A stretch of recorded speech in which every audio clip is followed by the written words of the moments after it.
With Grand Theft Auto 6 a full year away, you might be looking for a fun, open-world action game that evokes the spirit of those classic Rockstar releases. If you're one of those people who can't wait to go back to Vice City, then let me introduce you to the new game Maniac, an overhead and over-the-top dodge 'em up where you cause major havoc, create massive explosions, and pick up heaps of cash, all while running from the cops, the feds, and even the Army's most powerful jet fighters.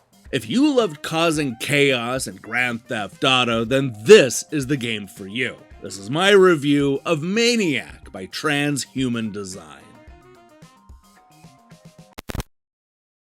The elevator pitch for this game is surprisingly simple. Maniac is Grand Theft Auto meets Vampire Survivors. That is to say that it's a new action game that combines the fast-paced, edgier-seat open-world chaos of GTA with the dodge-everything excitement of Vampire Survivors. It distills the essence and freedom you feel while playing one of Rockstar's massive games, and it turns it into a 20-minute-long arcade experience that you'll want to play over and over and over again.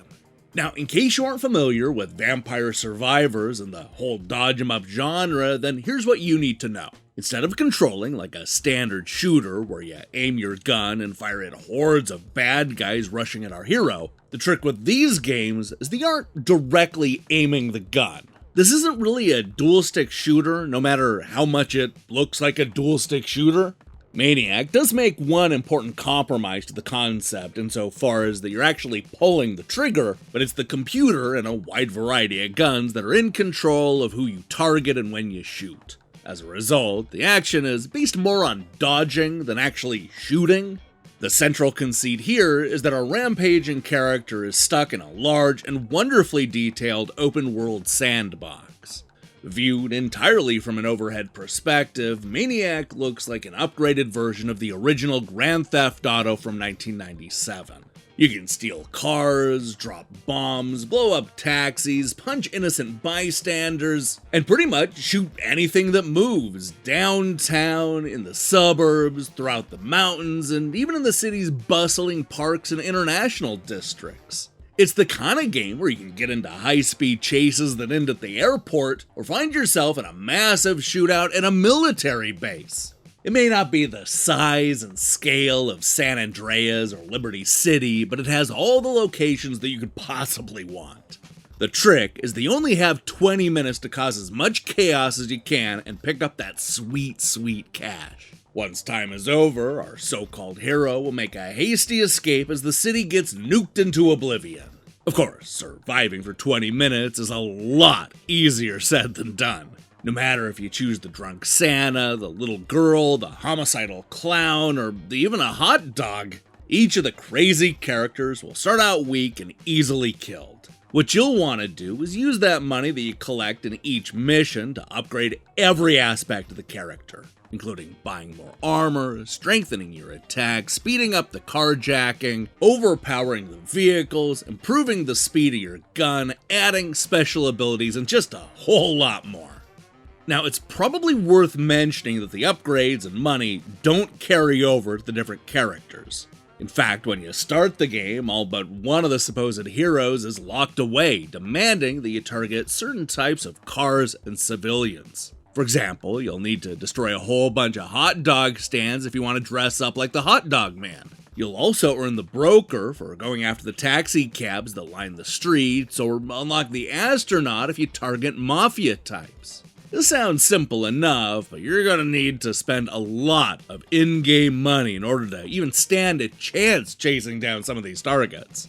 That said, it does give you a fun side quest to take on, even if you never intend to actually play the game as a little girl or a hot dog. While each of the different characters have their own pros and cons, as well as weapons and special attacks, the over-the-top action may grow a little bit stale before you decide to max out everybody. Like a lot of games in this genre, the grind can feel a bit samey after a while, even with all the options and locations afforded to you in an open-world sandbox. This is the kind of game that you want to pick at over a long period of time, because I got serious burnout after using my typical binge approach.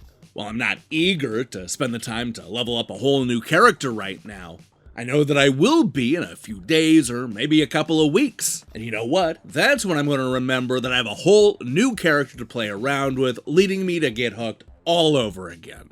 Now, one thing that I absolutely love about Maniac is how insane this game gets.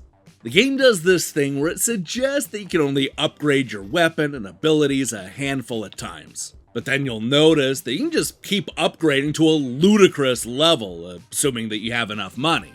It really does get to the point where you're creating these massive multi-car explosions from a single shotgun blast. The whole thing reminded me a lot of the insanity of Burnout's Crash mode, where the chain reaction will just keep getting bigger and bigger and bigger until it resembles the ending of the Blues Brothers. That's definitely not how this game starts out. So you'll end up going from a mere mortal with limited life to a straight up superhero that can literally shoot down jets and helicopters with a single shot. I love that when you start to think that your character might be getting overpowered, you're actually just scratching the surface. You can become practically unstoppable by the time you're done playing. And that's ultimately the appeal of a game like Maniac. There's enough challenge for those who want to take the action seriously, yet enough chaos for anybody that just wants to see the open world burn. While it can get a little repetitive at times, and part of me wishes that I could just aim my own damn guns, there's no question that this game is definitely worth the $5 asking price. It's a good-looking dodge 'em up that runs smoothly and throws you into the middle of a fun city that is just begging to be blown up by a bunch of psychos. Maniac is a bloody good time.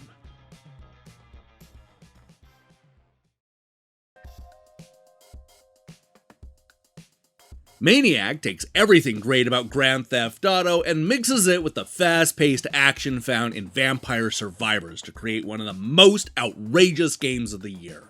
This game excels because of the incredibly varied and well-crafted open-world sandbox that gives you new locations to explore and a whole bunch of things to dodge.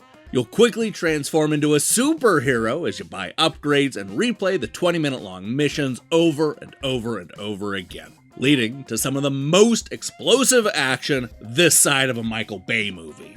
Sure, it can get a little repetitive, and it probably won't tide you over until Grand Theft Auto 6, but Maniac is an instantly likable action game with tons of personality and a leveling up loop that'll keep you addicted for a long time to come. Maniac is easily worth $5. Hey, thanks for watching our review. If you liked what you saw here, then you should know that we post new reviews and features almost every day. We're always on the hunt for smaller titles that you might not have heard about, like Maniac. Now, here's the question I have for you. What's your favorite open world game? It doesn't have to be 3D or even one of the main franchises, because there are just so many different types of open world games out there. Let me see your picks in the comments below. In other news, we'll be back later this week with more reviews and a new review crew episode. While you wait for that, I strongly recommend you click that subscribe button and support what we're doing here. Until then.